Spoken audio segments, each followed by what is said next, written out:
শত্রু কমাতে চাইলে এই 4টি ভুল যতটা সম্ভব এড়িয়ে চলুন। নাম্বার 1, অকারণে মানুষের সমালোচনা করবেন না। ভুল ধরিয়ে দেওয়া আর অপমান করার মধ্যে পার্থক্য আছে।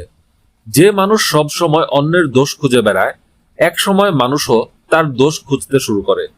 নাম্বার 2, অহংকারকে অভ্যাস বানাবেন না। যোগ্য মানুষকে সবাই সম্মান করে, কিন্তু অহংকারী মানুষকে সুযোগ পেলেই সবাই নিচে নামাতে চায়। অনেক সময় বিনয় আপনাকে সেখানে পৌঁছে দেয় যেখানে অহংকার কোনোদিনও পৌঁছাতে পারে না। নাম্বার 3, কারো খারাপ সময় নিয়ে হাসবেন না।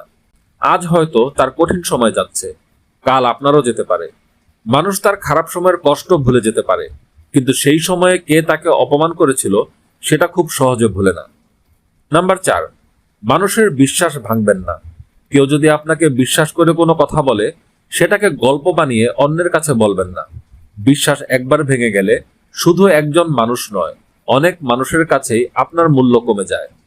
মনে রাখবেন, শত্রু কমানোর সবচেয়ে সহজ উপায় মানুষকে ছোট না করে মানুষকে মানুষ হিসেবে সম্মান করা। কথাগুলো দরকারি মনে হলে ভিডিওটি শেয়ার করুন।